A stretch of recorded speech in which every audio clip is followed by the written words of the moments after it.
do. We'll come right back for the rest of that. Check, check, check, check. Audio is up. All right, now we got audio up. Thanks, guys. So welcome to the Games Tavern. Sorry about that. With that, we're a bunch of us nerds get together and talk about tabletop gaming news, product reviews, interviews with those in the tabletop space. We're glad to have you everybody join us. Today, we've got an interview with Craig Campbell from Nerdburger Games. He's the creative genius behind that. And then we got a lot of really great news, and especially a rather lengthy Kickstarter roundup today. I'm pretty excited. Jeff really did a lot of work putting that together. For those of you, if this is your first time watching the Games Tavern Happy Hour, welcome. We're excited to have you. Don't forget to follow us on Twitch. It's free, and it supports all of us here at the Games Tavern. If you have Amazon Prime, then that also means you have a free Prime Gaming subscription, which you can use to show your support to us here on the Games Tavern. Prime Gaming subscribers get access to sub-only emotes on this channel and also access to a special subscriber-only channel on our Discord. Remember, you can watch us live on Twitch, and all shows are uploaded to YouTube typically about 48 hours later. Some special content gets loaded up a little earlier for some of our Patreon patrons, but you'll be able to see everything there on YouTube. You can catch up on all the interviews and reviews. You won't miss a thing. Make sure you do that. A big thanks to tabletopaudio.com for providing music, ambiance, and sound effects for the Games Tavern live play shows. You can use tabletop audio in all of your own tabletop campaigns, choosing from over 240 music and ambiance tracks for fantasy, sci-fi, and modern role-playing games. So check them out. We support tabletop audio, and you should probably do it too. All right. Now that our announcements are out of the way, let's transition to the news, shall we? News time! All right. Now that we got the news up, hold on one second here. Let's see what's going on. I think we're starting off pretty hot and heavy here. Yeah, we got a lot of good stuff here, it looks like. Pretty solid. So let's get started with the first thing up there. Octung Cthulhu. Jeff, you want to take the lead on this one? So, of course, Octung Cthulhu is not new, but what is new is that it is coming to Modiphius's 2D20 system. They're starting off first this month. They will be launching a quick start for Octung Cthulhu with this 48-page free. It is free. Quick start that will include the 2D20 rules that strip down to the basics that focus on what you need to know to play the game, such as what basic starting items you need to play, which in this case is 2D20s, a few D6s, and some pens and paper for notes. Besides the basic starting character rules, there will be more extensive examination of action, which is a 2D20 core experience that has rules on attacks, stress, and injuries. The story will be set for this quick start. The mission that will be in this one-off will be a sleepy village of Saint Sulak in the early part of the war as you parachute in. The arrival of a mysterious German occult force has prompted the local resistance to call for your aid. As you await the green light to jump, a strange, almost unnatural storm seems to whip up, centered on the village's chateau. That second image there is a very good description of what exactly is going on as you jump into World War II, well, alternate World War II France. The quick start will also give 5 pre-generated player characters that gives you a good selection of archetypes and classes to explore. And then this will be followed shortly after by the complete rules in their player's guide for playing Octung Cthulhu, which uses, like we said, the custom version of the cinematic 2D20 system to create thrilling scenes, awesome adventures, and epic campaigns. I think this is good. Modiphius is a good company. This is going in a good direction. The imagery is fantastic. It's unbelievable. There's way more that I didn't even pull. Like if you go to the link and check it out, there's tons of art that have already been associated with it. I mean, it's a 48-page quick start for free that you're getting, which already shows how much effort they're putting in just for one little quick start. Most of the time, you see those much smaller. looks great. I love it all. This screams a short shot series. Oh yeah, definitely. Yeah, Because yeah, who doesn't like killing Nazis, especially it, when they're Cthulhu following Nazis? yeah, yeah. There's nothing wrong with this whatsoever. And just it looks like they've really brought it to life in terms of the immersiveness with the imagery, the discussions, and a simple 2D20 system. How do you not go for that? All right. Next up on the list, some pretty exciting things from Weird. We haven't had a lot of stuff on them for the last, I don't know, all the shows that we've had. But Weird is, for the month of February, they're going to have a new expansion called Through the Breach. It's a TTRPG system set in the Malifaux universe. For those not familiar with Malifaux, it's a twisted mirror world, and it's set side by side with an alternate Earth in the 1900s. So a world of gothic horror, Victorian structures, steampunk constructs, and Wild West gunslingers. So from the Nightmares expansion is the 5th expansion for the current 2nd edition, a whole lot of numbers there, of Through the Breach, and brings the options to play as one of the Neverborn, the creatures that are the native inhabitants of the Malifaux world. So some are the twisted descendants of the world's original occupants, while others are the nightmarish ghouls created through the bizarre spells or magically enhanced evolution. So this expansion, and you can see the picture, and we've already dropped the link in chat there for you. It's one that has been long awaited. A previous expansion from 2019 even made reference to it for how to play Neverborn. So, basically they needed this to even mention the Neverborn. So it's been in the works for a while. So to see it finally come out, as well as some of the gorgeous artwork just for the cover alone, it gives me a lot of hope. And Weird has done nothing but put together some amazing artwork for everything. And there's no reason you probably couldn't also use their miniatures maybe for this. Yes. No, actually, you do use your miniatures. This is very similar to other systems that have both a role playing game and a tabletop game, where combat for the role playing game is actually done in the tabletop game. So So if you're already playing Malifaux, it's not a major leap. no, It's just a little more role play side to it. So you're doing the story. So the fights may not always be fair. right, exactly. Mhm. Yeah, it's not balanced, or it's not supposed to be balanced like you would find in a normal Malifaux game.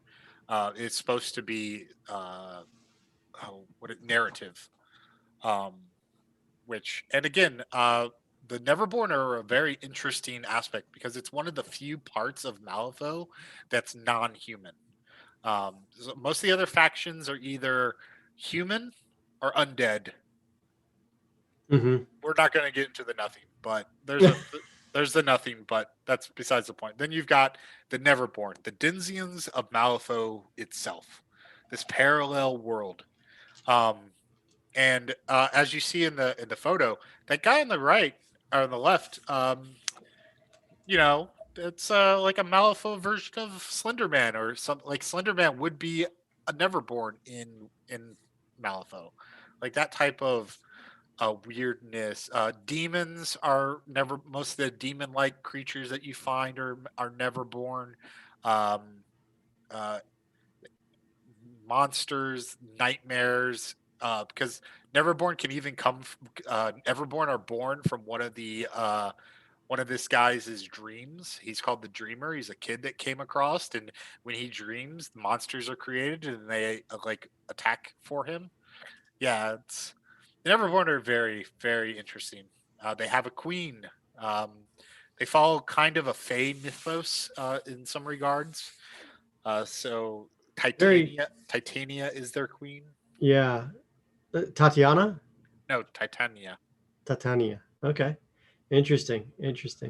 Well, why don't you take the lead on the next one, which is very interesting, about the new miniatures that have just come out? Yeah, I mean, it's only makes sense to transition from one to the next, and you can blame the weird stuff on me. I'm a big Malifaux fan, and every month we should have at least what their upcoming releases for that month will be. So typically towards the beginning of the month, you should see this going forward. If you don't know what Malifaux Third Edition, we were talking about it in the RPG section, but if you don't know what it is for the tabletop, it's a story-driven skirmish game. So, you're only putting out 5 to 10 models on average per side, where two players fight one another for control over towns, settlements, places of power. So it's very most of the missions and stories that you're playing are very narrative driven, story driven. Um, you're trying to capture points, or you're trying to drive off others. Um, the events are from the lore, uh, and then the lore itself also directly influences the characters' abilities and mechanics. So all the mechanics are almost all unique. No one really has like you'll have like groups that will have similar mechanics, but and if they share like a keyword or something, but the mechanics are so wide and varied that it opens up the opportunities, and combat is just so varied and interesting. Um, it's a more unique tabletop miniature game on the market, as it is one of the only ones that is played without dice. This is a miniature game without dice, people. It uses a deck of cards for all rolls that you would have. And my buddy loves it. One of my buddies loves this game for the sheer fact that he can actually win at this game, because when he rolls dice, he rolls ones. And I told him, well, you need to play. What's that one miniature game where a one's good? It's like a futuristic shooter. Uh, it's escaping me, but all the other games, Warhammer, BattleTech, uh, any of the other games you're playing, you want to roll high on your dice. He never could. He literally rolled 10 dice and got 8 ones. So it's a card-based game, and the cards are the mechanic. That's pretty cool. I dig it. So, How many factions are there? So right now, there are 8 factions. That is one increase. They added another faction with the new third edition rules that just came out last 2019. So with that expansion into third edition, they've streamlined the rules. They made everything much easier to read. All the player cards and their abilities make far more sense. They're trying to balance. Um, it's making the game overall greater. If not for the events of 2020, I think Malifaux would be one of the top skirmish games that everyone would be talking about. But because not everyone's able to go out, not a lot of play was able to happen. As a miniatures guy, I'm just going to say it. The miniatures that the Weird has been putting out, off the charts. The detail level, everything about them are just phenomenal. I haven't seen a non-character full model yet. Every single, even the lowest minion has so much character to it and so much action to the pose. I think the only one that doesn't really have an action pose is the kid that is the dreamer, who's like carrying a teddy bear, and he has a giant teddy bear friend that's creepy as can be. Yeah, Teddy. And the quality of their miniatures is also very rarely, if ever, do you ever find gaps or misprint or miscasts or anything. Mhm. It's just Malifaux is such a great product. Weird's doing amazing.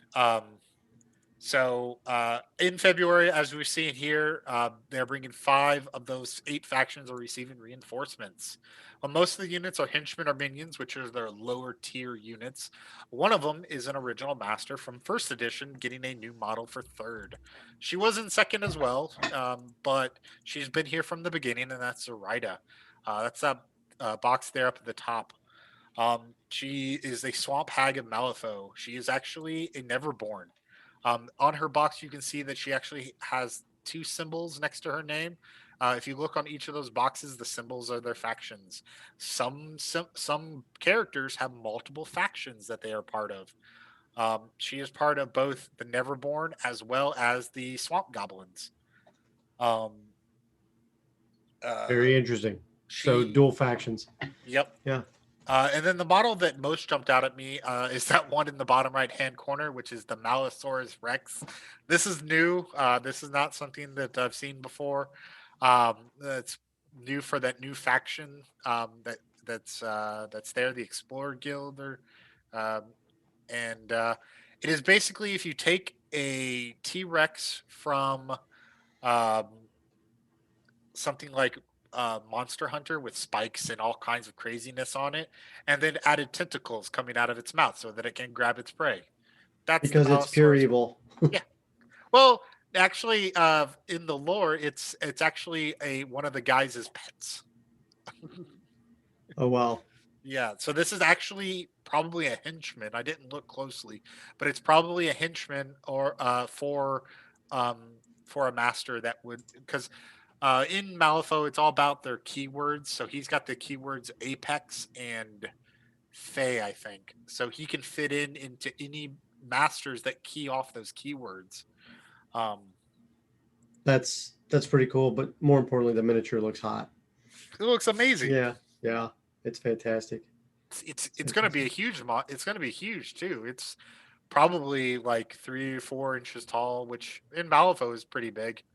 Not a lot of It's going to be a big miniature in most 25 to 28 millimeter scale games, and I think Malifaux actually runs a little on the large size. They're I think 32 millimeter scale for the most part, aren't they? probably. Yeah, that sounds. Yeah. They're heroic for sure. Yeah. All right, moving forward, we've got Armada. So let's talk some Star Wars Armada, starting with the Star Wars Armada Republic reinforcements. As we just linked in game, we're announcing 2 new Galactic Republic expansions for Star Wars Armada. The first one is the iconic Clone War era ships to reinforce Republic fleets. So the Venator class Star Destroyer and the Pelta class transport frigate. Both of these look amazing. They both look very, very sleek as well. They're useful additions along with an iconic set of characters, powerful new weapons, and other cool upgrades to customize your fleets to your exact specifications because it has 16 different upgrade cards for the fleet. And although they may be small, the Pelta class frigate comes with it an upgrade for Admiral Tarkin himself. Wasn't he the one that says it's a trap? No. No? Which one No. is he? Which one? No, Tarkin- that's Akbar that does that. Tarkin is which guy? Tarkin's the one that destroys. He's the bad guy. Yeah. Tarkin's the bad guy. Yeah. But at the time of the Clone Wars, he fought for the Republic. Oh, he was. So he was kind of a good guy then. And then he turned, man, how the mighty have fallen. The frigate expansion adds 7 upgrade cards to your Republic arsenal, inviting you to upgrade your ship with 2 new commanders, additional crew, a new fleet command, and unique titles for your Pelta class frigate. Moving to the next one, Star Wars Armada Heart of the Swarm. Hold on, let me make sure I get this one linked in chat for everybody as well, because this is pretty cool. I got to say, I think this is one of the coolest ones there because this is a fleet ship that has one of them in black. At the other side of the conflict are the Recusant class, Light Destroyer, and Providence class Dreadnought, and they'll provide Separatist fleets heavy reinforcements. Among the 14 upgrade cards for each ship, the Providence class comes with Supreme Commander of the Separatist droid army himself, General Grievous. We definitely know who that 6-armed beast is, as a powerful command upgrade. Both of these sets currently have a street date of April 16th, 2021, but they can be pre-ordered at your local favorite area game store already, or they should be. If they're not, please get a hold of them as quickly as possible and get your orders in because these are amazing. All right. Yeah. Go ahead. No, I think that the Separatists are coming out ahead on this one. If you're looking at those ships, that Dreadnought's packing some major firepower there. I can't imagine that General Grievous would be on anything less than something with amazing firepower. I just can't. But yeah, it's very interesting. The Venator, of course, the pre, like what was used as the basis for all future Star Destroyers by the Empire. Very iconic ships finally hit the table. So I think these are very good additions for the game. That's true. The Venator class Star Destroyer does have the look of what is to come for later Star Destroyers, doesn't it? Yep. All right. Moving on to the next thing, let's talk about something near and dear to my heart, the Dark Angels. For Warhammer 40,000, the Dark Angels are coming out with their 9th edition Codex supplement. It's on schedule for release this week, and is available right now for pre-order. I'm linking this one in chat for everybody. Take a look. We'd love to hear your comments as well. One of the favored chapters of the Space Marines is the Dark Angels. The Codex brings much to the table for these Space Marines. The codex comes in a standard hardback or a fancy collector's edition with a soft touch cover and decorated page edges, and of course, a ribbon marker. One of the most interesting rules is one that lets you bring the entire death wing of Terminators with objectives secured. Nothing beats having a Terminator specific army, a very powerful force to hold down and claim objectives on the battlefield.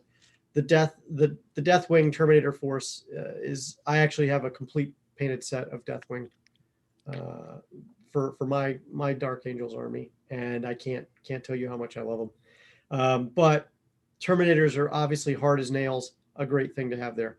They have something that I always like to see for any intellectual property, and that is, of course, really cool clothing. Jeff, I think you spotted this stuff first in terms of the clothing. Do you want to talk a little bit about the clothing? Yeah, I mean, so two things that you see, the two of them are very similar, both a hoodie and a t-shirt. But yeah, it's that idea of having something that you can wear around at all times, not just when you're gaming. When you're going out to the store, when you're just going out to grab some food, something to rock your colors, to rock your faction, to rock your game, to show your pride, just like any sports fan would. Gamers are the same way. Um, and for a long time, a lot of companies dropped. I feel like they dropped the ball when it came to that. But we're seeing a lot more, what I call swag, but clothing swag that you can wear to show it. They're both pretty cool. Cipher being the one that they show for the Dark Angels, I think, is a little twist of the knife because for anyone that knows, Cipher's kind of not a hero. He's not a villain. He's an anti-hero, but at sometimes he's a villain. It's a weird He's a hero. dichotomy. He's the hero we get, not the hero we he's the hero we deserve, not the hero we want. Sure. Yeah, you know. Um, well, I think they'll, as usual, we'll see some very cool stuff as they carry the story forward, and maybe we'll find out if Cypher's actually in the Dark Angels Codex this time around. That'll be an interesting change. I haven't seen anyone screaming about revelations in the codex yet, but It's early. I am keeping it near. Well, some places have already got copies. Hmm. Some of the guys that's what they focus on, like mini wargaming and another one that I'm aware of. They playing some games this week, so there's Mm. already some content out there. It's really nice, really cool. They're very strong. Like they might be too strong. Nah, nah.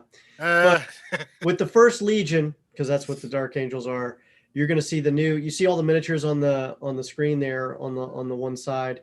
That's what's going to come in the new combat patrol box, a selection of units to let you jump right into the game. If you're just now starting a new Dark Angels army, you can get a combat patrol and get them going.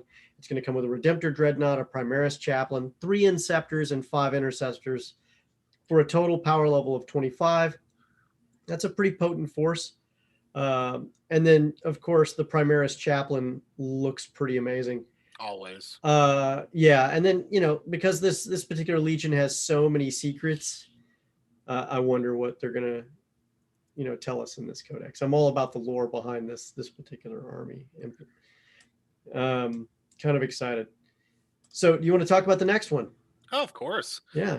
This is one that I'm more than likely going to purchase as soon as I can. I have a copy. It is Ticket to Ride Europe, the 15th anniversary edition. I have a copy of the standard, Ticket to Ride Europe, and this 15th anniversary is going to be a deluxe, oversized version of it that celebrates the years of thrilling train adventures. After the original Ticket to Ride, the one that takes place in North America, it got a 15th anniversary box in 2019. Um, it was expected that this would be coming, but if you go back and you look at that one, and then you look at this one, the quality isn't even close. Like this is far and above. They outdid themselves with this version compared to that one just 2 years ago. Um, all the trains are unique. All the cards look outstanding. All the detail. The map looks completely like it actually looks great. The standard one is okay, but it's kind of bland. This one so detailed. You got snow coming in Russia. Everything is big. I think the board itself is larger than normal as well, so that it makes it easier to put your trains in there without like getting bunched up, particularly in Western Europe and northern and northwestern Europe. Um, everything you get little tin boxes to hold instead of baggies, just for that extra bit of coolness, and it's a little easier to like you can just take the lid off and pick them out instead of having to dump them out on the table and losing them or something. I think this is great. And It's looking at a release of spring 2021, so still not a firm date yet. That's for North America, Europe. There's release dates for the rest of the world. It's also available in like 20 different languages. So you can have your pick. Retail is going to be about 100 no, 99.95. So, pretty pricey for a for a board game, but for the quality that's going into this and because it's just everything looks great. I think it's definitely a good pickup. And the game Absolutely. and the game's amazing too. One of my favorite games. It's one that I actually got my parents to play and learn how to play. Yeah. Yeah. As a Euro board game, it's fantastic. But looking at the quality level of these, just the train cars alone, it's kind of really cool to look at. And I'm very interested in picking up this new set. That's for sure. Um, Moving past board games, we now are in the Kickstarter roundup portion of the show. A lot of very exciting stuff on Kickstarter. Jeff, I'm going to let you take the lead on all this Kickstarter stuff because you really did an amazing job finding all this stuff, and I really want to give you your due to kind of tell people about the exciting stuff on this one. Yeah, and I mean, kind of as we talked about last week, um, Kickstarter is doing so amazing when it comes to board games that it's actually not difficult to find really good things to like to pick up and look at.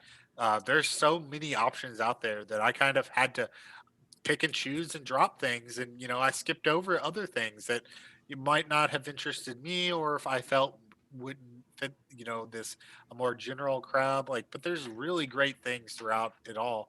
Tabletop gaming and gaming in general on Kickstarter is such a uh, crazy wide. But starting us off, we have the Seeker's Guide to Twisted Taverns by Eldermancy. um, it is a wonderful collection of 14 entirely unique taverns and inns, all with varying scales of fantasy. This edition is primarily designed for 5th edition Dungeons and Dragons, but will function with a huge collection of inspiring rooms, characters, and more. It'll help spice up those most common of meeting locations into introductory opportunities and hooks. It has dozens of so this is an add-on, but one that really spoke to me was the room tiles that came with it. That have and the table that each have their own unique description, and that you can build in whatever way fashion that you need for the tavern that you're going into.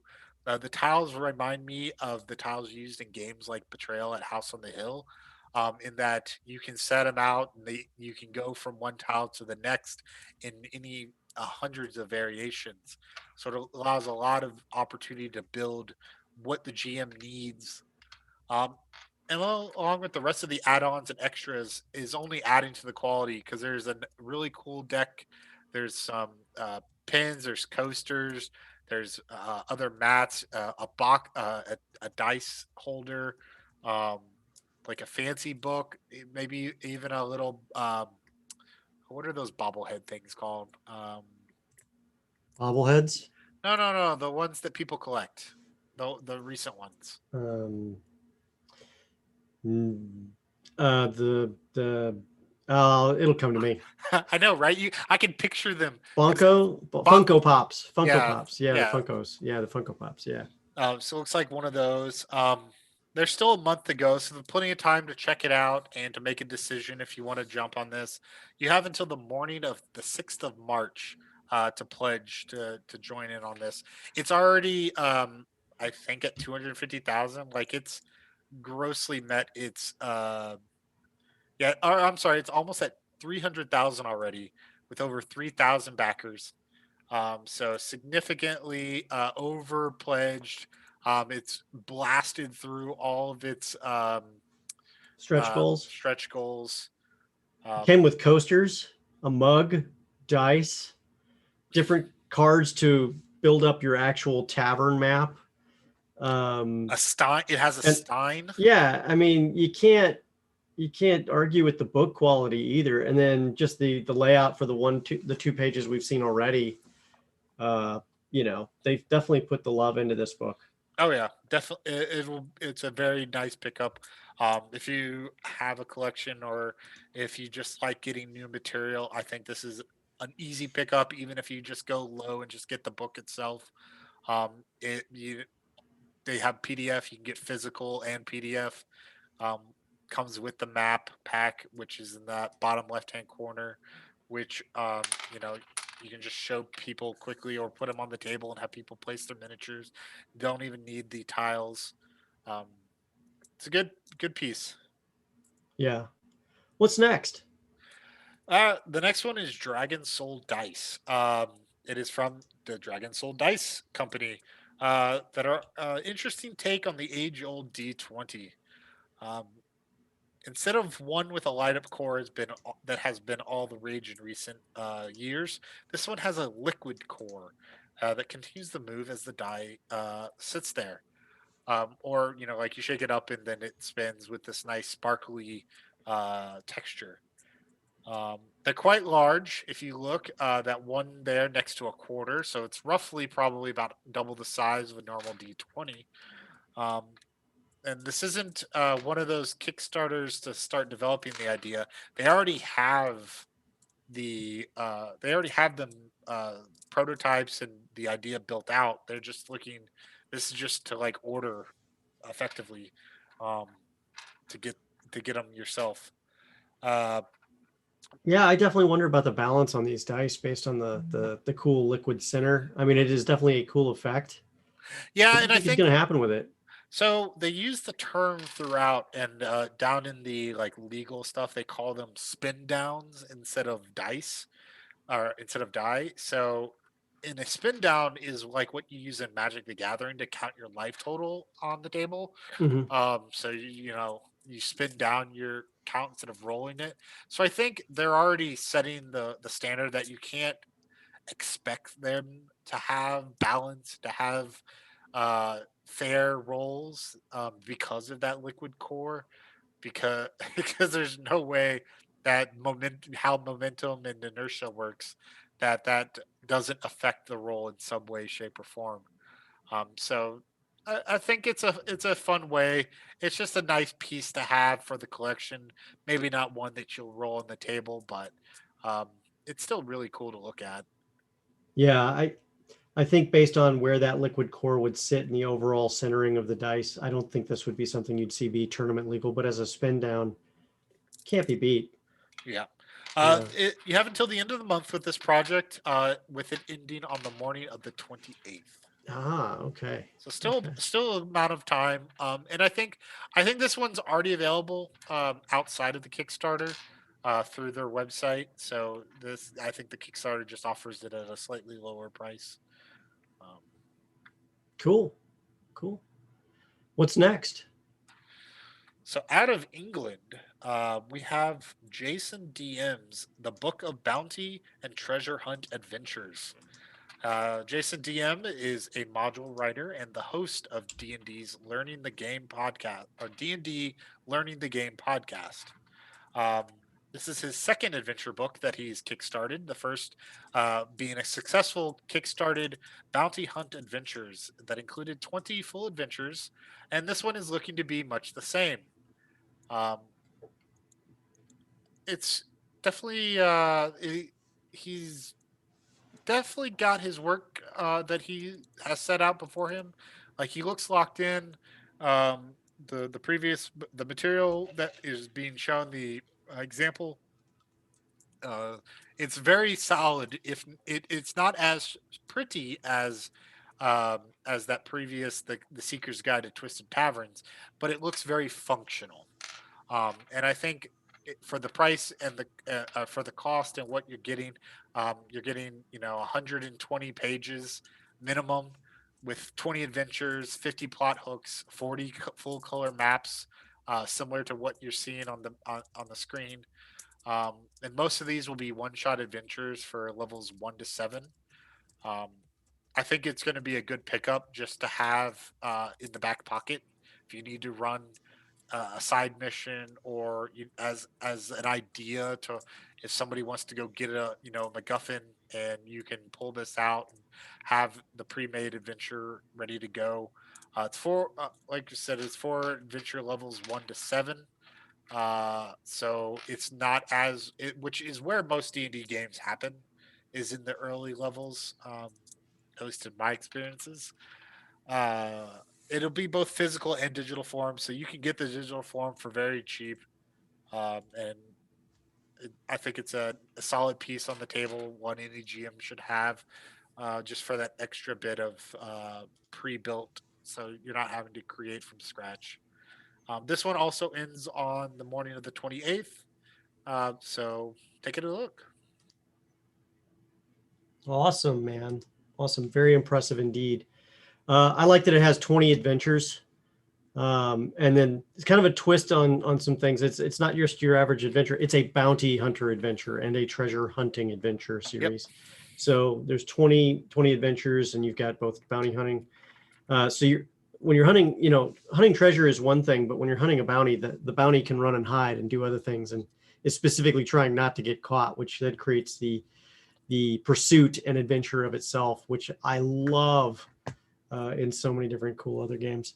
What do we got next? And of course, not a game, but still a quintessential part of the game's tavern lore, the lovely Owlbear by Baby Bestiary. This one has already exploded to over $200,000 in pledges and still has 12 days to go. It'll end the evening of Valentine's Day, 14 February. That's not an accident, I don't think either. It's looking to probably be about 8 inches tall. At least this is one of the prototypes. You can see the development process and the past prototypes that they based this all upon, and how it's came about. They took that fourth one there and basically got rid of the neck and made it all one big chonky boy. It's definitely looking pretty good. This is the prototype. This is still a prototype, so it may change a little bit more before the final design. But the originator is saying they already have a producer in mind. They have a distribution in already in line. So the back end is all set up. It's just about how many are getting ordered. Is this one fully funded? Like I said, $200,000. Yeah, it's grossly over what they want. People are going to get their plushy owlbears then. Yeah. Okay. Really cool. And if you didn't know, the owlbear is kind of like our unofficial mascot on the Games Tavern anyway. So definitely check it out. I think even our emotes have the D20 holding owlbear on it.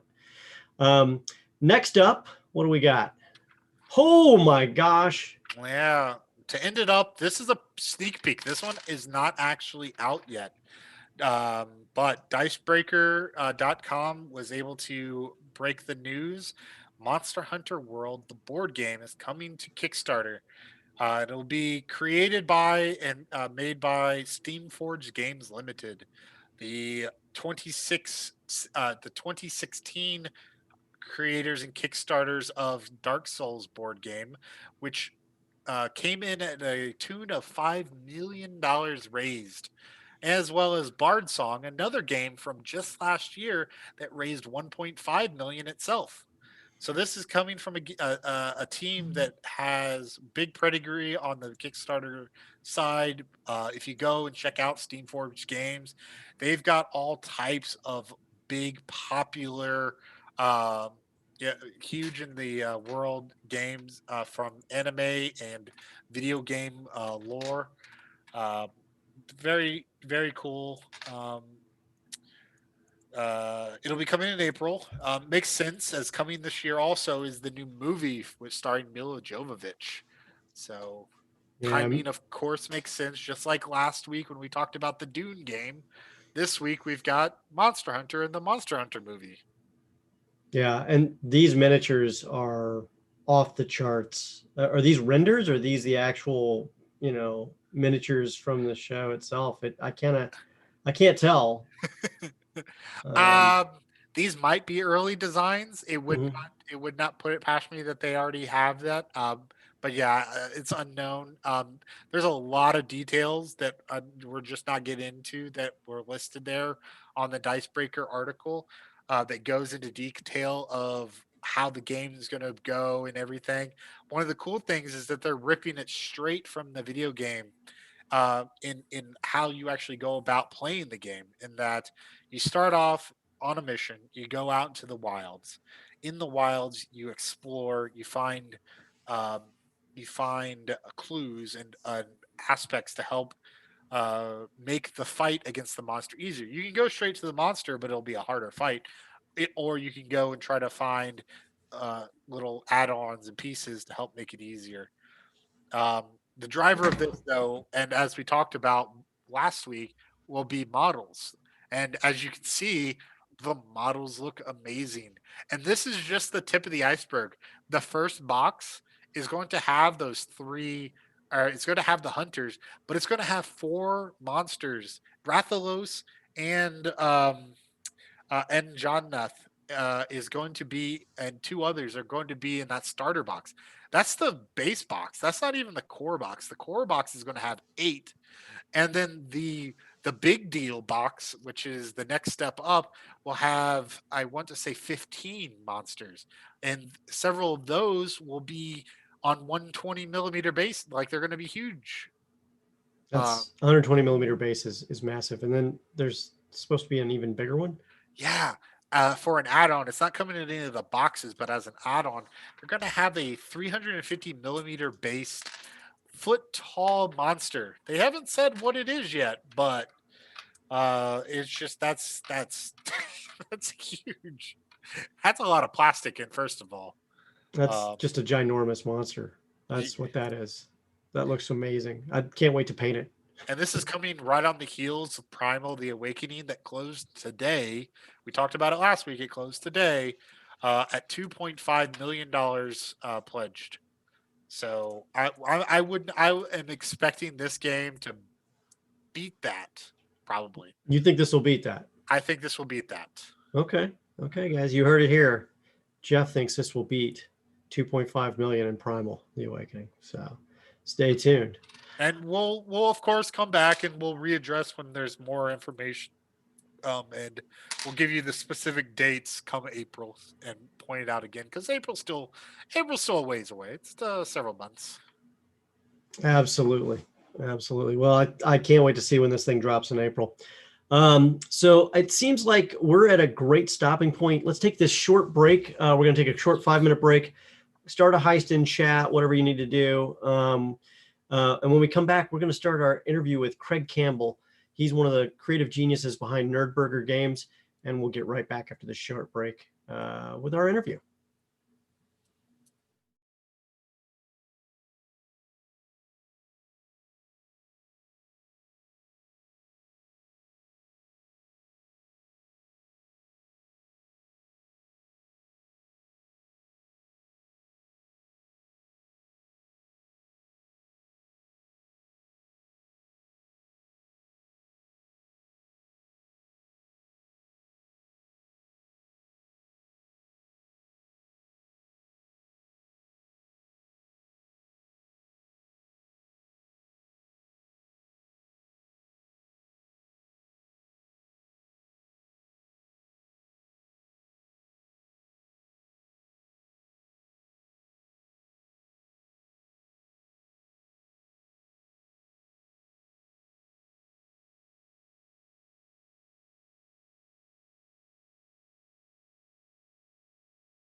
Hey everyone, we're back. Welcome to the Games Tavern Happy Hour. Jeff and I are here with Craig Campbell from Nerdburger Games, and we're excited to have him join us today in the interview room, I guess we'll call it, virtually. Craig, I see you're looking pretty sharp today. I don't know what makes me say that, but there's definitely something very sharp going on over there.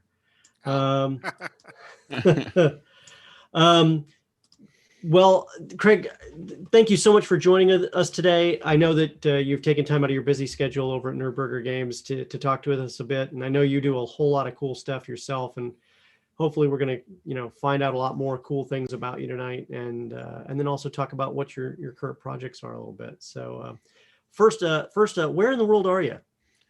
I'm in Atlanta in the United States. So down in the South, although it's plenty chilly at this point. It's not getting hit the way some other parts of the country are. Early February in Atlanta. Yeah. It's chilly, occasionally just barely cold. But I grew up in Wisconsin, in northern Wisconsin. So I am like Eau Claire, Green Bay? North of Green Bay. North of Green Bay, like the Piney Woods. Just about, almost in the Upper Peninsula.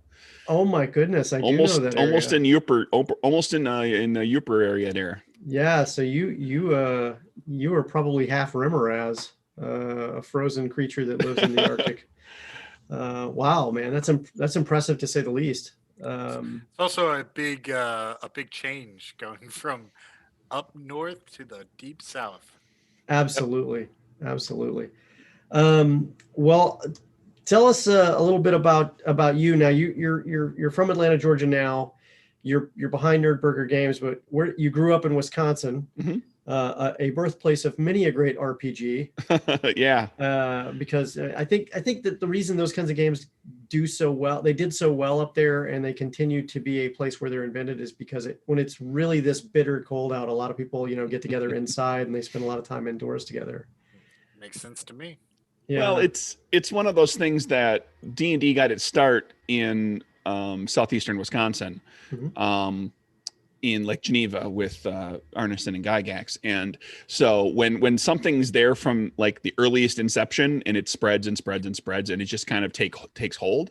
I went to college in Milwaukee and worked there after college for several years, and you couldn't swing a dead cat without finding a game group. I mean, if you wanted to play an RPG, and it didn't matter what RPG, you could find a group without too much difficulty. And this was in, I can only assume it's even better now. This was in the era of like pre-internet, where like it was, meeting people on college campus, or at, if you're going to high school or whatever, or going to the local game store and looking for the flyers and the little, tearaway, the little phone number tearaway, and finding a game group and just putting up, like, you could put up a tearaway with the phone numbers for a game that wasn't like a big name game, and you'd get people. You wouldn't necessarily be, beating back 20 people who wanted to play in the game, but you could probably find 3 or 4 players. Absolutely. I grew up in Chicago for a good chunk of my life, and I spent a lot of time in Wisconsin. I actually served in the Army Reserves in Wisconsin for quite some time as well. And all my friends were nerdy gamer types for the most part. Did you start playing RPGs in college, or was it in high school or middle school, or when was it for you? Well, what happened was I was in high school in northeastern Wisconsin, and I had a friend who, like, what I wasn't really close friends with. We just kind of hung out here and there. And one day he showed me, I don't even remember for sure what it was. So this is in the 80s, but it was like, one of it might've been first edition D&D. And the dice, and said, like, we should play this sometime. I think you'd really like this game. And then he never mentioned it again. What a great friend. Yeah. And so then it was a few years later when I was in college, my freshman year of college, just before spring semester ended. A friend of mine, Brian, said, hey, you should play D&D. I think you'd enjoy this game. And so he ran a game of AD&D second edition Ravenloft. for me and his like 2 suite mates in the dorms there. I had that original set. Yeah. That's a great set. Yeah. And I don't remember a great deal about the session itself. I remember I played a half-elf bard, and the character almost got swallowed whole, eaten by a giant frog in a swamp. Like on the way to where the adventure was going to begin. Like this was like where we were traveling to the place. Setting the pace early. Good. Good. And then so I dug that. I enjoyed it, and I think Brian played to the strength of that. I'm a huge horror fan, horror movies and TV shows, and I was reading a lot of Stephen King at the time, and so definitely that helped. That certainly didn't hurt to play Ravenloft. And then that summer I was back up in the hometown, and like. When you're in the small little hometown in northern Wisconsin, not quite so easy to get a game group together. But I bought the 3 books and for D&D and just devoured them over the summer. I mean, I just read them constantly. And then when we got back down to school in that sophomore year, Brian and I and some other people, it kind of kicked off playing D&D, and we played D&D pretty consistently through the next few years. We were all kind of roommates and suite mates with each other. At one point, that like the following year, junior year, we all moved in to the suite together. So we were like literally like if there was a spare moment, we would be playing, we'd be gaming. And it was often D&D, but we also dove into Shadowrun and the old West End Star Wars, the D6 system, and a few other things. Okay. And so yeah, I just kind of grew over the course of college, where I was kind of surrounded by other gamers and was like living with them in the dorms. Oh yeah, that's a great way to blow off steam and not work on your term papers too. Were you always a gamer growing up, or were you a board gamer kind of person before college, or did games really just click for you in college? Not really so much. Like growing up, we had board games, but they weren't, they were just all your standard kind of Milton Bradley style board games. And I got irritated with them more often than anything. I hated Payday because there were like a few bad cards that you could draw in there, and I was getting them all the time. And I was just like rage flipping the board. But wow. well, maybe not really, but I just like there were certain games I just stopped playing entirely. I was just like, okay, this game just hates me. But then it was, getting into college, the RPG thing kind of, I think what attracted me more about that was the role-playing aspect of it and kind of getting into a character rather than being distanced from the narrative of the game and being more of like, for me, board gaming and card gaming is more like I'm playing a game. And RPGs are more like I'm telling a story and acting and so forth, and that extended into other things that have interested me over the time, over time as well. Where I even to this day I don't play a lot of board games, just kind of here and there. Was that a huge part of for you the ability to improv, be creative, perform? The art side of that was the real draw over, say, the mechanics, like what's in a board game or an American board game, for example, because American board games have a little more mechanic heavy. The Euro board games can have a little bit more story driven parts with mechanics layered in. I think right. If you're looking at the difference, I think a lot of American board games have now, brought that Euro style into the fore, but with an RPG, there's so much more to it in terms of the performance art, the creativity, the improvisation of the story. Is that really the draw for you, or? I think that's where it started. Sure. And I think it's reflected in some other things that came about. In like there came a point where some of those same people that I was gaming with got me into performing at like the Bristol Renaissance Fair in Southeast Wisconsin. That was my first Ren Fair. So doing summer. Oh, nice. Yes. Doing summers, 6 summers in a row of, doing 10-hour days where you just get into character and you stay in character, except when you're backstage. and portraying, and it was all very, a lot of street theater kind of stuff, and very improv heavy, where you had a character, you kind of knew what the deal was and how you should react to things. You had a baseline to work from, but then you knew where you sat on the hierarchy, right. all that stuff. Yeah, they do a really good job at Bristol too. So I'm intrigued, because I knew, so what, I mean, like I was in there in the 90s, the early 90s is when I was out there. So 92, 93, 94 is when I headed out there the most. I had a ball there. What years were you out there? It was the late 90s into the early 2000s. Okay. When I was. What a great time to be there too. Yeah, it was pretty slick. The fair has taken a decidely they've embraced the fantasy stuff.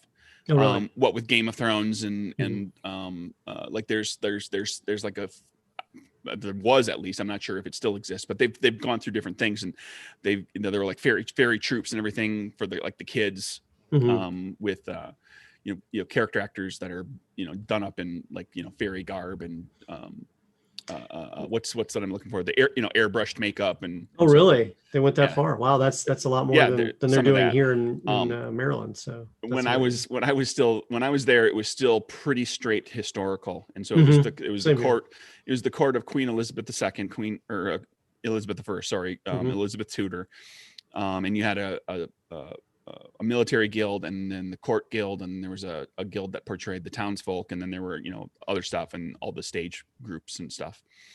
And I was in the Guild of St. George, which portrayed the court for 4 years. I played a few different characters, and then my last 2 years I was in the Guild of St. Ives, which was the townsfolk.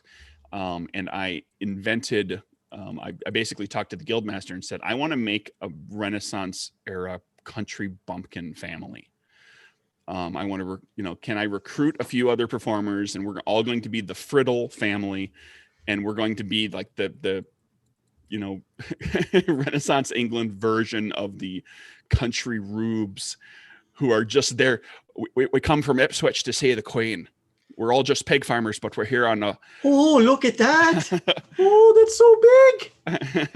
It's a hog, and all sorts of the state fair kind of thing. Okay. And it became a little bit of an institution for a few years. We had people that would come in and guest spot as another Friddle cousin or uncle or whoever.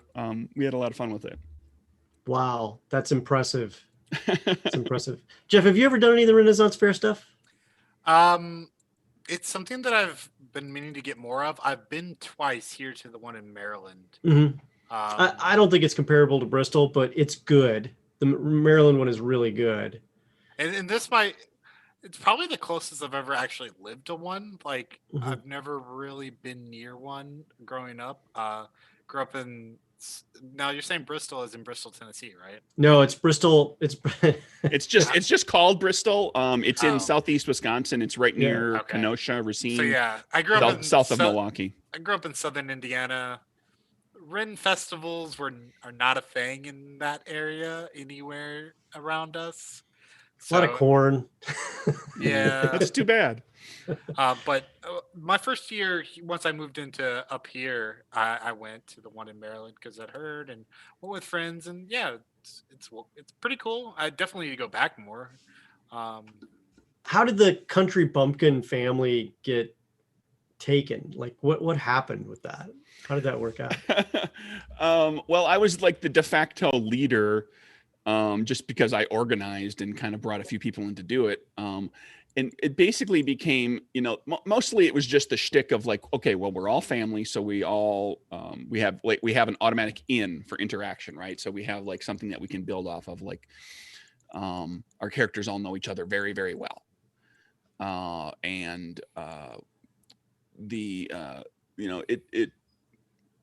think the most entertaining time that I had with the Friddle clan was at an event that would happen once a day, just a couple hours into the fair. I don't know if you ever went to see it. I'm not sure how prevalent it was in the early 90s, but it was called Court of Common Pleas. It was a scheduled event. It took place, you know, at a particular time and place. But it was the shtick was that the Attorney General to Her Majesty the Queen, Sir Edward Cook, would come in, and this is kind of based on history, where he would an attorney would hear cases of the common folk. They would bring suit against one another, and it was very comedic. But it was very improv heavy. So it was always, they would, like, we would discuss with the people that were kind of running it and say, okay, this is going to be what the suit's about. These are the people that are involved. And that's it. That was all the planning that took place. And then you completely just improvise your way through it. And there'd be 2, 3, maybe 4 cases in a half an hour. That fast. So you couldn't get into depth. Yeah. You could. There was we were not joking around. You were moving through this because it was all, you know, beat to comedy. It was like, you know, get to the punchline, get to the joke, get to the funny way that this can end. And when you've got a lot of people who are participating, that, you know, you've got the Attorney General and like his guards and retinue, and then all of these other townsfolk people that are all skilled improv performers to one degree or another. Like, it's easy. It is surprisingly easy to find a great funny way to end something, because just one person has to come up with something. And the rules of improv is yes and, like, somebody comes up with something funny, a good way to wrap it, and everybody just goes along with it, and you can find your ending that way. And it was one of those really great things. Occasionally I would get into a discussion with patrons, with people who were just attending the fair, and they would be like, I can't believe you people come up with like a whole new script every day to do that. I said, no, sir, ma'am, there's no script. That is entirely improvisation. And this was kind of before things like Whose Line Is It Anyway had gotten into the television zeitgeist. Exposure. Yeah. So people didn't understand that, like, no, this is like, if you know the rules and you're quick and you kind of have a good sense of humor, you get a handful of people together like that, and you can punch that out. You can make the funny kind of off the cuff. Yeah. Unless you had experience with Second City, because that was around back in those days, and some of the other improv groups out of like Chicago and Milwaukee actually had quite a few improv groups back in those days too. And I took improv classes with some of those. Yeah. So yeah, I think that when I was walking around there, some of the stuff I saw, I couldn't fathom the scale and scope of it back then, because I was in the early 90s. I was in high school and having a ball, and just I walked around and was just amazed at how everyone was dressed, and that was not long after I'd moved up there from Arkansas. So being a country boy, but I'd already been to Europe. I'd already been to England, as a matter of fact, as a 10-year-old. So I'd seen, you know, England, you know, Hadrian's Wall, you know, the Abbey and all the other cool stuff that they have there. But then to see it like done, period, in Bristol was just off the charts. So it's really cool you were a part of that, man. It's a big production. It's like people don't realize that there's a lot of moving parts, and it takes everybody kind of pulling in the same direction. And plus, you have to be at the right spot at the right time, because it's moving. It's a giant moving play. In a lot of you got there are people that are in certain groups that are constantly moving from one area to another, because they're going to go do a thing over here on this stage, and then they're going to go do a thing down in the street over here. Then they're going to go, you know, and they have like a short break, and they're going to go do a song thing over here. And Absolutely, yeah. We interviewed Bran from Spirit of the Wild Candles not that long ago, and he actually is a renter as well, and he has a lot of fun stories also. We'll have to talk offline and maybe get you two together sometime and just let you share stories. So the first RPG you played was Dungeons and Dragons, then, it sounds like. What was the first RPG you DM'd? Dungeons and Dragons. Dungeons and Dragons. Okay. What's your favorite RPG to play in then? Now? Yeah. Or just like where period. What's my favorite game to play in right now? I don't get to play a lot. That's the thing. I do tend to, when I do get a chance to play, it's usually like a one shot or a very short campaign here or there. I really did. I played a short, like a multi-session campaign, just like 4 sessions of Masks. By Magpie Games, that I really enjoyed. The Powered by the Apocalypse system is intriguing. Like I find it really interesting and fun to kind of see how that functions. Like it's the game designer in me that's looking at that going, boy, that's awfully different from the stuff I design. Let's see how it works, you know. And I have not yet taken on the challenge of trying to create a game using that type of a system, but that's like one of the things that I've enjoyed the most recently.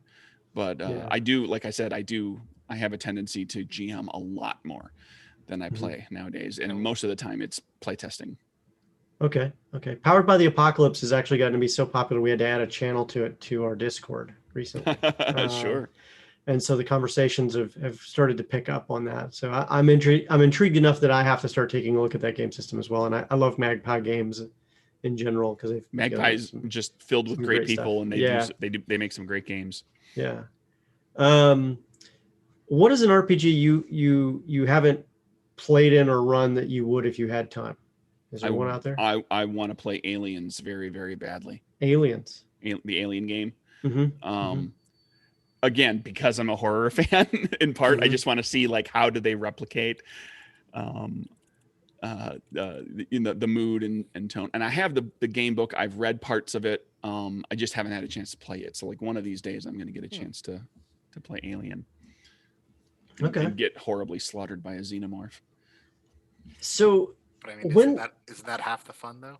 Yeah, I mean that's a great.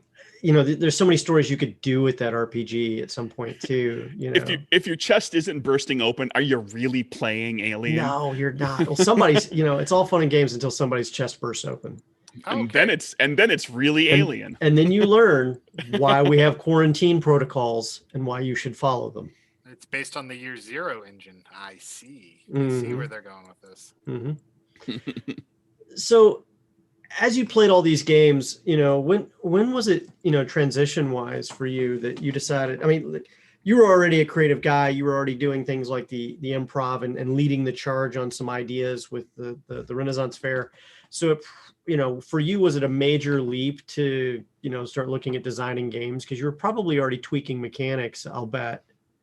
Sure. Early on as a dungeon master or a game master in various games. But when do you think you made the full, I think I want to do game design? Because that's what you're kind of doing now. Well, it's a side gig. I mean, I do have a day job, but it's a side gig that takes up a fair bit of time. I think I wrote my first paid working for a game company as opposed to just designing a whole bunch of stuff on your own. Because if you're GMing, you're probably designing. To some extent or another, even if it's just developing a little bit of a setting or coming up with an alternate rule or something like that. And so I was doing plenty of that, but my first actual gig was writing an adventure for the High Folk region for Living Greyhawk in its first year in 1999. Because I was friends with and gamed on the weekends with some of the people who were organizing the High Folk region for Living Greyhawk. And they said, hey, Craig, want to write something? Because we need writers. And so I did that. And then for years, I didn't really pursue anything else, but it was always kind of in the back of my head. And there came a point where, name drop to tell the story. I was gaming regularly on the weekends with Jason Bowman, who designed Pathfinder. We went to college together, and he moved out to Seattle and took the Paizo gig and became the editor for Dragon. For Dragon. And he invited me to write something, and I did. I wrote a thing for Dragon, co-wrote a dual article with another guy, and then I had a few other things in the pipe. And then Wizards of the Coast took the license back for the magazines as they transitioned into 4th edition. And eventually the magazine went digital, during 4th edition. So I kind of parlayed, and everything I had in the pipe died. So that all went kerplooey. And then I started picking up, just because now I kind of knew a few people, they passed my name around, and I started writing some stuff for the RPGA. For use at conventions. And so that was where it kind of started to actually pick up, the point where I actually had multiple writing gigs each year. where I was just, writing a short adventure or something that was going to get played at Gen Con or at some other convention. So I did a handful of those. And then when 4th edition really kind of got rolling, all of that ramped up, and I was suddenly writing a bunch of stuff for the free side of the website, for Wizards, and then eventually pitching and being invited to write certain things for Dungeon Online and Dragon Online. And so there were a few years before the Nerdburger Games thing happened where I would have 7, 8, 9 writing gigs over the course of a year, including some that were like 15 and 20,000 words. Oh yeah. All in my free time. And that's after editing. Yeah. yeah. So yeah, it was around, I don't know, where does that work out to? 2010-ish is probably about where it kind of really started to ramp up. And I had a few years where I did a lot of that. And then 4th edition started to peter out because it didn't last nearly as long as people were kind of expecting it to. And the transition toward 5th edition started. And if you recall, at the end of the 4th edition transition, they stopped making crunchy stuff. They mostly were putting out books that were kind of flavor and setting. And a lot of the magazine stuff kind of dried up too. So I thought, well, I can wait to see what happens with the next edition. I could go find other companies, or, and I had written a few things for a few other game companies, and do that, or I could try to design my own game. Okay. So yeah, it was around 2010, so I guess, geez, wow, that's 10 years ago, that it started to ramp up proper. And I had quite a lot going on.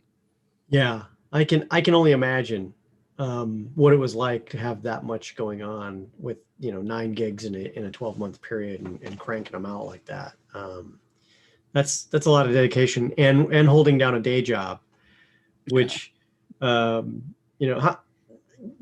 we? So what if we can ask, without too much detail, what's your day job? I'm an architect. You're an architect. Oh, so that actually is a good thing to parlay into. Let's kind of explore that a little bit. So as an architect, how much has that influenced your, let's say your game design?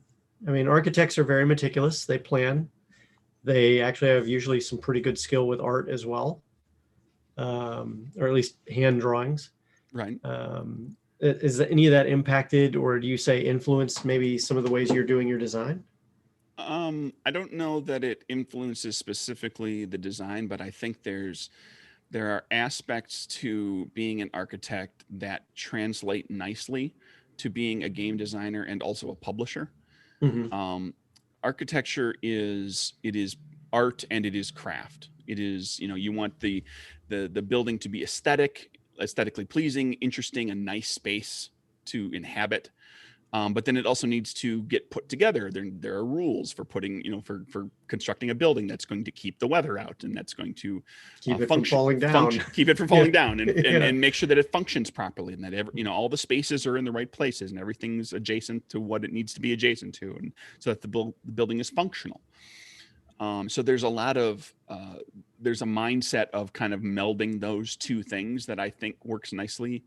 And comes out in game design, where you're creating a game where not only are you crunching the rules, figuring out mechanics, figuring out how the thing is going to work as a game, but then also, wrapping an interesting story about it and making it a comfortable and entertaining thing to take part in.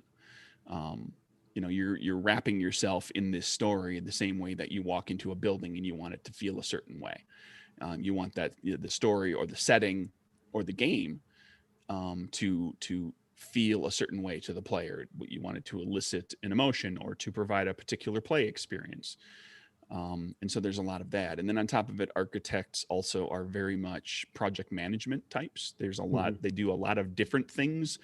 And I think that lends itself well, like learning to juggle a lot of stuff and a lot of disparate disciplines, knowing just enough about structural design to be dangerous, but not actually design something so that it doesn't fall down, knowing enough about plumbing, about mechanical, about, electrical systems, and then, as a publisher, you're bringing together all the pieces and parts of, not only are you designing, but you're also kind of self-editing and then editing the work of others, and you're doing art direction, and you're managing a website and managing, and coordinating freelancers. And there's a lot of juggling of different things that you're doing as a publisher as well.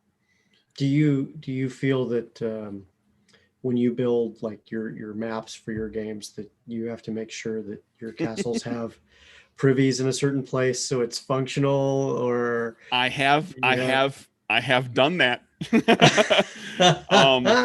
There was an adventure for Dungeon that Dungeon Magazine online for 4th edition that took place in a ruined church, and it was 2 stories. It was a big building. This is effectively the dungeon.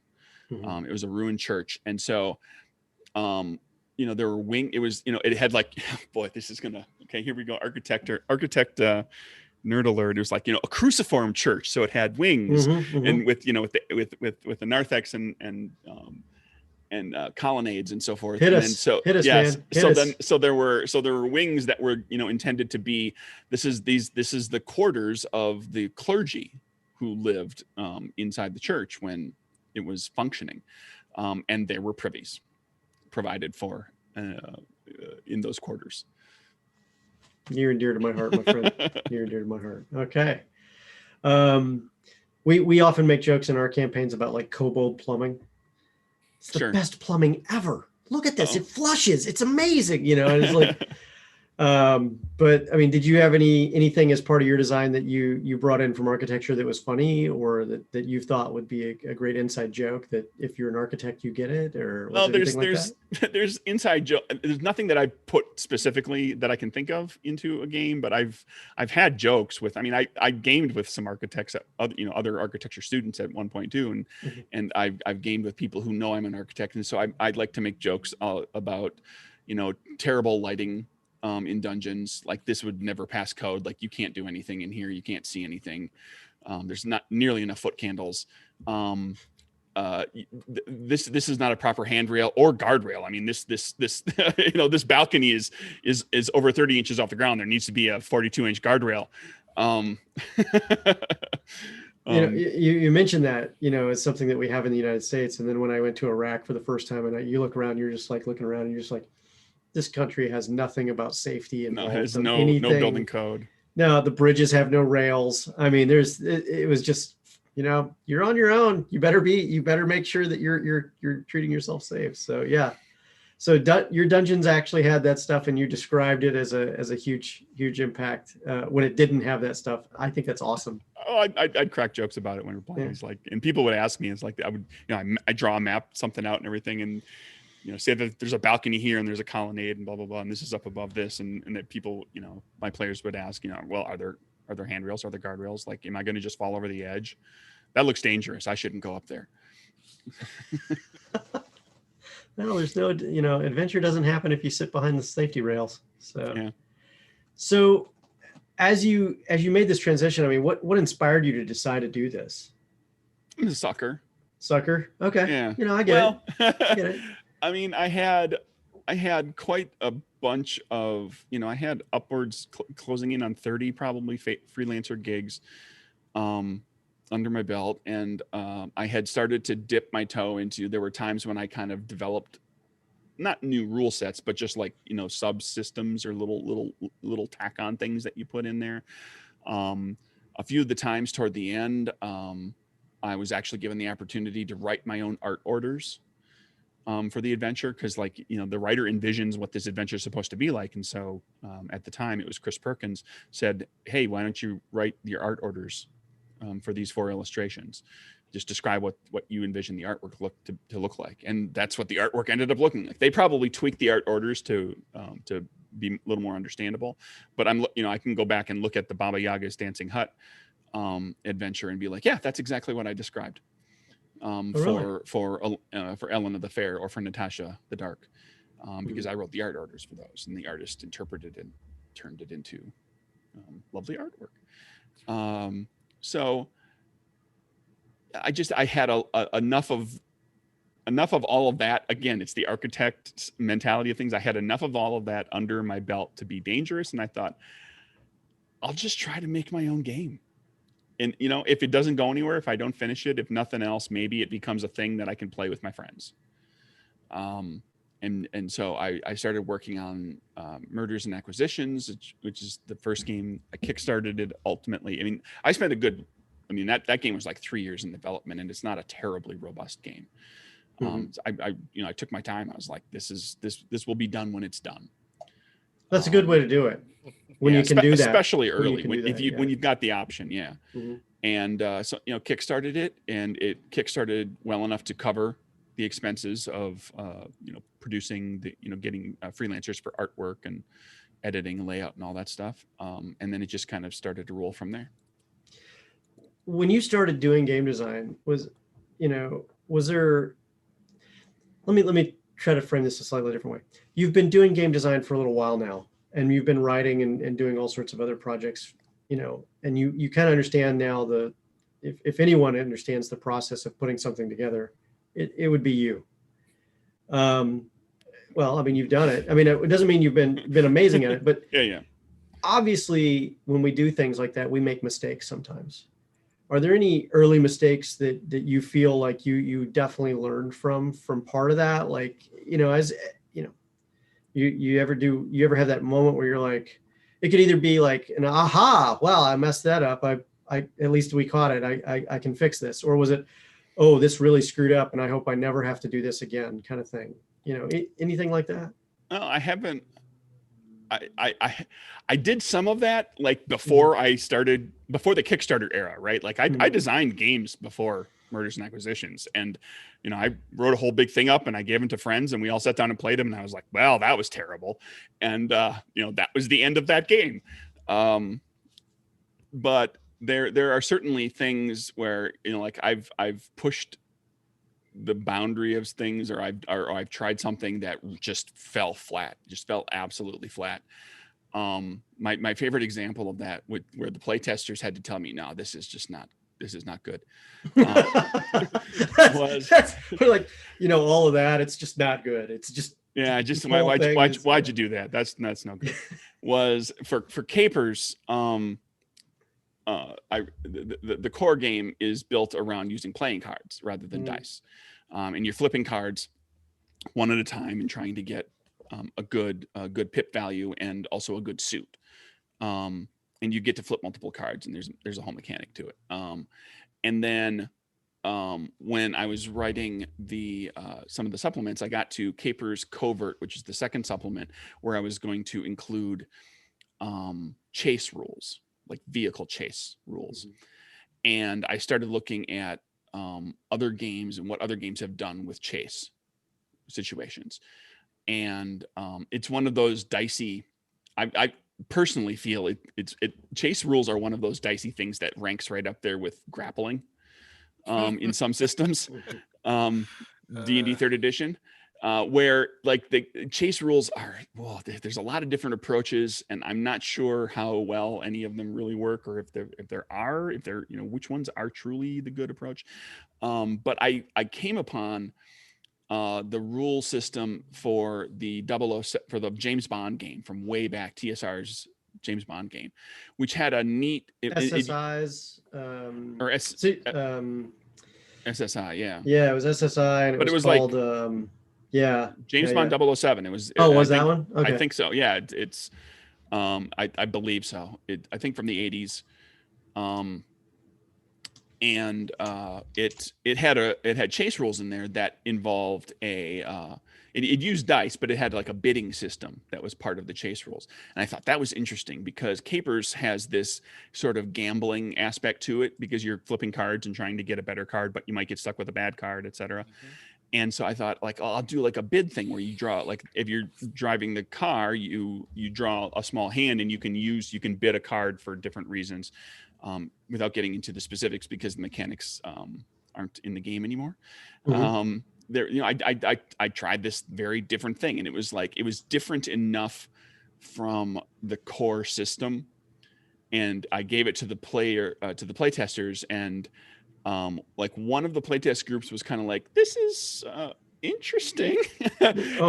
and all of the other playtest groups were like, yeah, this just doesn't work. Like, this is so, it's so different from the core system. It's going to require that we relearn the chase rules every time we run a chase, because everybody's going to forget them. Because it's different enough from the core system, and so the whole thing got scrapped, and I went and did something that's it has a couple of pieces in it that are kind of similar to what the like stunts, and like there's different how you can do cool stuff when you're driving in RPGs, not in real life, kids. And good caveat. Yeah. But otherwise it went back to more like the system from Capers, and I rolled that out to the playtesters, and they were all like, oh yeah, this is great, this works wonderfully. And there was a little tweaking to be done, but yeah, a whole subsystem of rules that was like the playtesters literally told me no. How have you responded to that? I mean, like, because you have playtesters who kind of talk around because they don't want to hurt your feelings, and then you have playtesters that want to tell you exactly what they really think. And which do you respond to better, you personally? Well, I've in the time that I've been designing and having people tell me what they think of my designs, I've grown a very thick skin, and I've come to realize that there's very little that I'm going to ever work on that will be that precious, that I must keep, that I must have, that must be the thing that is part of this game. That, like, so they, if when they told me this didn't work, I was like, okay, you know what? Like, I was in love with the idea of this like neat little deviation from the norm and this bidding thing. And the players said, maybe it's a neat idea if the whole game was built around this, but like it just doesn't mesh well with the core system that you've developed. And we've gotten used to that core system with a core book and also one supplement, and then everything else in this supplement does that. And you've got this one thing that does things differently. So that went, it was a little tough. I felt like, I'm gonna have to kill it. Yeah, it hurt a little. Did you build another game around it later? No, but I've got a copy of it saved. I mean, maybe you should look into a chase game. I think a game where there's like a bid system. Yeah, Spy Hunter, the board game. And I mean, it doesn't even have to be in a role-playing game. You could build like a light card game that's just built around it. That actually sounds like a pretty cool idea. You heard it here, folks. What would you say is your most successful project or your most popular project that you've worked on so far? Capers is the flagship. Capers is the flagship. Okay. It's got the most backers I've had on a Kickstarter, over 500. It continues. It's been out for a couple of years now. It continues to sell as well as it did when it first came out. It was popular enough that I did 3 supplements and a bunch of accessories to go with it, and all the supplements were fundable on Kickstarter. It actually became a real thing. It's a proper game line, including a hardback last year, right? Right. And last year I did right before COVID hit. I ran a Kickstarter to do a print run for like a fancy, nice hardcover with printed end pages and bookmark ribbons and all that fun stuff. And then that funded. And I ran, did a print run of several hundred copies, and I fulfilled the Kickstarter. And then I sent all those books to the IGDN stock and to IPR and, some of your Studio 2 and whatnot. And I put some in a warehouse, and there they have sat for the most part. Well, we'll have to take a look at Capers. Yeah, I mean, and it still gets bought occasionally at Drive-Thru RPG. As a hardcover or a soft cover, and I try to remind people, like, hey, the fancy hardcover, the fancy one, is exactly the same amount of money, costs the same as the print on demand one. Which the fancy hardcover has a sewn binding and is going to hold up a lot better, and it's got other fancy stuff going on. Yeah. But it's hard to point people to my website to get that, and I sell copy. I've sold some copies here and there.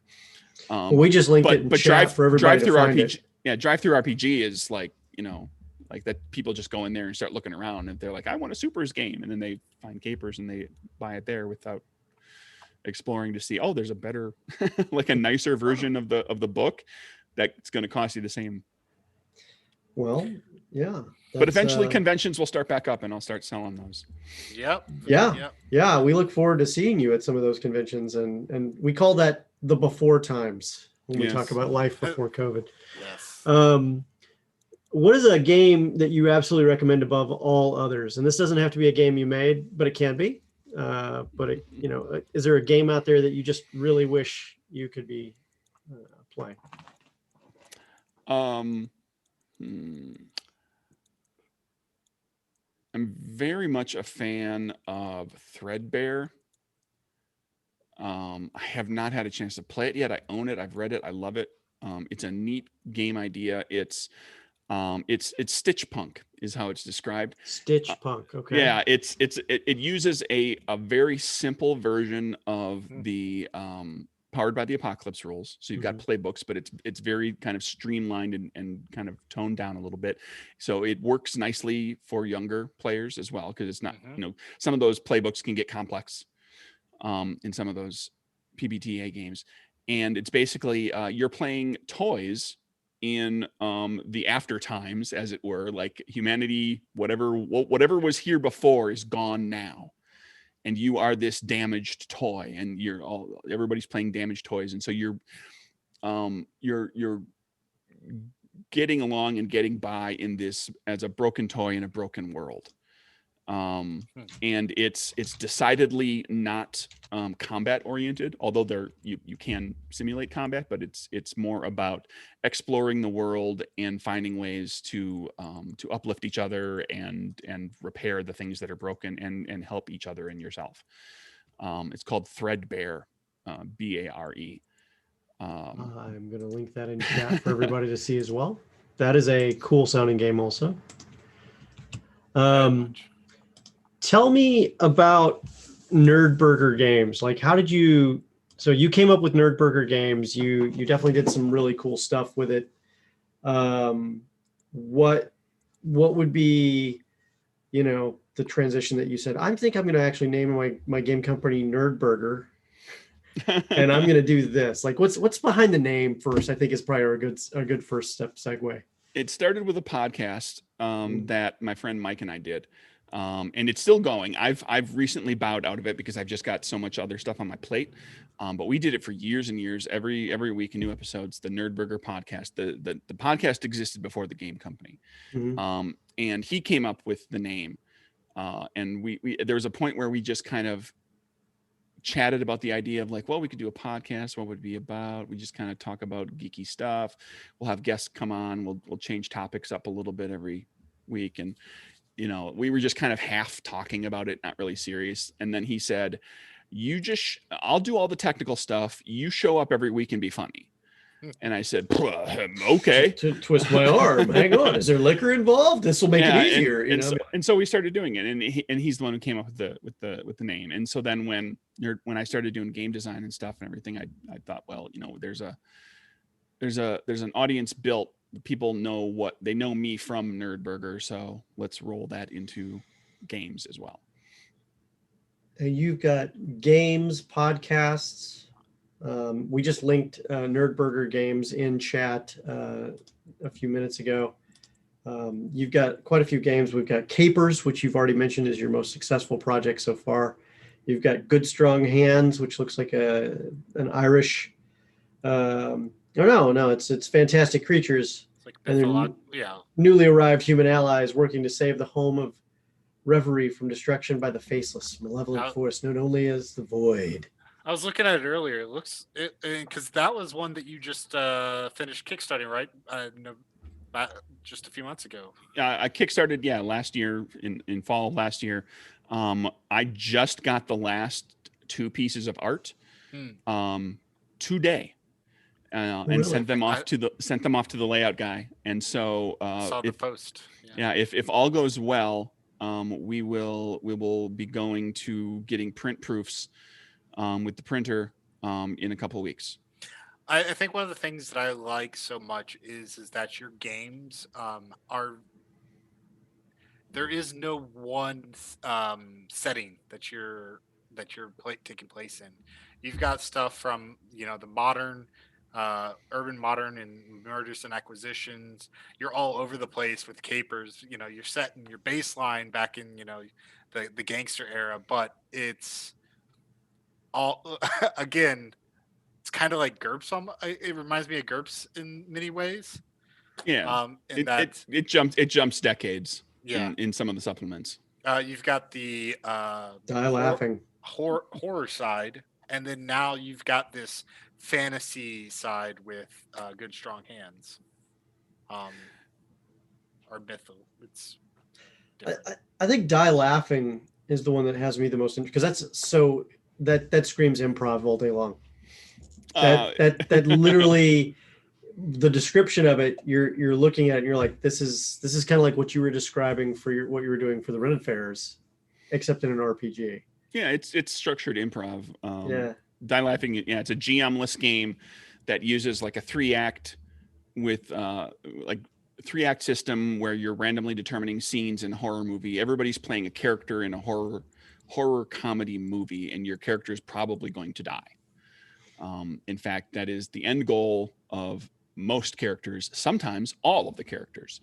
But when your character gets wrapped, killed off or turned into a sexy vampire, then you become a producer on the movie and continue to manipulate the story and the game is until the end. So everybody gets to keep playing, even if they get whacked. Okay. Mm.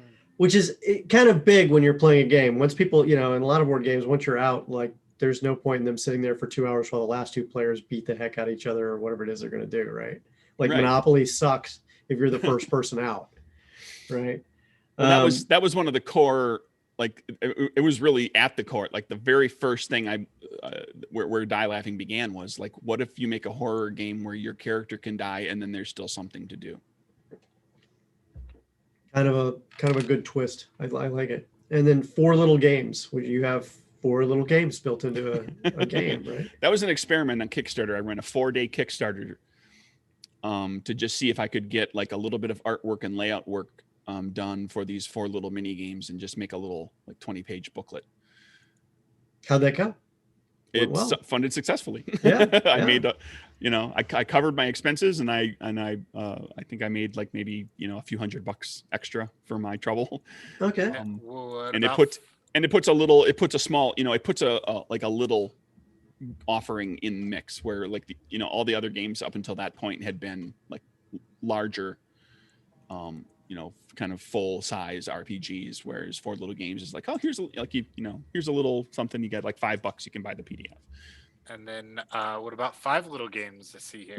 I've thought about it. I've got there's a couple of mini games that I had designed in the past and I was like, okay, well, that's 2 of them. What do the other 3 need to be? One of them's going to be a new chase game. Yeah, one of them's a card chase game, obviously. Yeah. Well, and then the other thing that's really cool is, Craig, you can be hired for RPG services.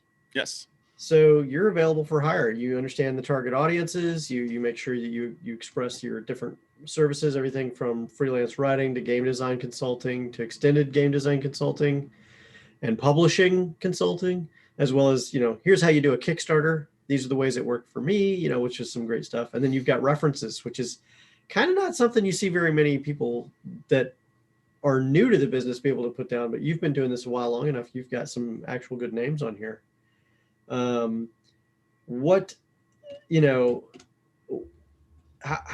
often do you think that, how much do you want to do this? But because we'll push you left and right in front of anybody you want. So, well, it's one of those things that it's on the webpage and I promote it and throw it up there and kind of remind people of it every so often. I've only done a handful. But I've also plus like a couple of people have said like, oh, well, I'm working on this thing and there's going to come a point where I'm going to come and pick your brain about Kickstarters. I'm going to, sit down and consult with you for an hour or something about Kickstarters. Mm-hmm. And so that may happen down the road. And it's Pipeline. also kind of depends, on like what my availability is there. It's possible that if I'm in the, really neck deep in a bunch of stuff, I may not have the time. So I'm not pushing too hard for it, because also if that sort of thing takes off, if that were to take off, if I suddenly became in demand a whole bunch, that's less games that I'm designing. That's less stuff that I'm actually moving forward on my own, because this is a side gig and likely will remain one. But at the same time, having talked to other game designers, I've talked to several that wrote for Weird, wrote for Alderac, then Fantasy Flight. In general, the market seemed to be moving towards the freelance writer anyways. At least a couple years ago, last I talked to them in 2019. I'm kind of out of touch with them through 2020. I would say that if any indicators in terms of where some people have moved to from employment perspectives is, well, there is a fair amount of percentage of writers and other designers that are on contract basis. And that's basically where it's at. So from a professional perspective, it never hurts to have a solid background in consulting and contracting, as well as, work for other big boys when you can get it. It's good work when you can get it, right? Yeah, it's one of those things that I just kind of, the freelance stuff and the consulting stuff, it's been sprinkled in over the past few years, just kind of here and there. And we see that 2020 was the year that your blog, the Nerdburger blog, started to see a lot of good posts start to hit up as well. If you guys haven't checked out Nerdburger Games at nerdburgergames.com, I highly recommend it. Is there, you have something coming up that we should definitely plug for you today. Do you want to lead that off there? Sure. Yeah. It's Zine Quest is happening on Kickstarter right now. This is the third year they've done it, where it's a whole bunch of promotional of here's like small scale games or small like kind of supplemental type things for games, kind of zine form, 5.5 by 8.5 small booklets, soft cover. The production quality doesn't have to be like what the big boys sometimes are often produce. Like it's very inviting to people to try stuff out, little experimental things, people who are new. And so this year I decided to put together a small scale game that is inspired by What We Do in the Shadows. If you're familiar with the movie, and particularly the TV show, which is hilarious, which is spectacular. Yeah. If you have not watched it, it's available on a few different streaming services and on cable. And essentially in the game, like in the show, you're portraying Gothic era kind of monsters, vampires, werewolves, ghosts, or maybe a human. And you all share a house together in the modern day, and you're not very good at it. There's going to be sitcom style hijinks of like the trials and tribulations of roommates who have differing personalities and differing needs and wants out of what's going on with their particular lives, or dealing with the house or dealing with other people. And so I designed a little game that sort of kind of replicates what the show does, without stepping on any IP. It's just inspired by all of that, and put it up on Kickstarter as of today while we're talking here on February 2nd. And it's funded and it's rocking and rolling.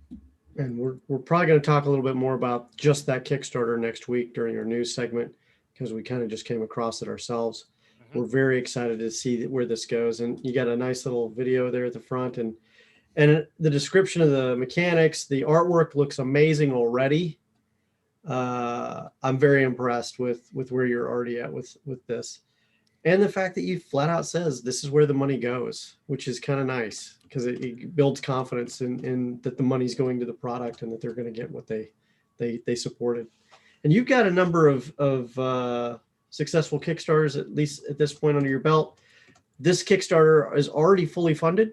Yeah, it's low stakes. It funded quickly. It was the goal was small, because it's a small game. But you've already exceeded that by quite a bit, and there's 13 days to go. So there's plenty of time to get your bids in, or get your pledges in, and get this started. So Go ahead.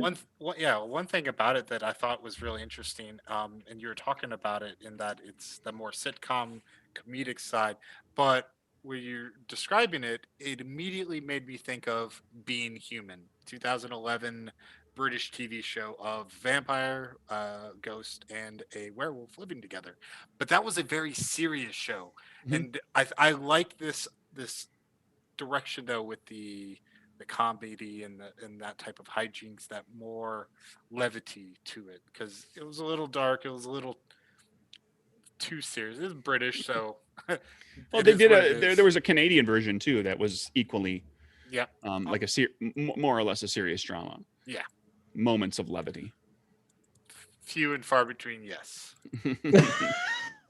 Well, it's I did. great now, and the one that they've done now that's currently out is a riot as far as I'm concerned.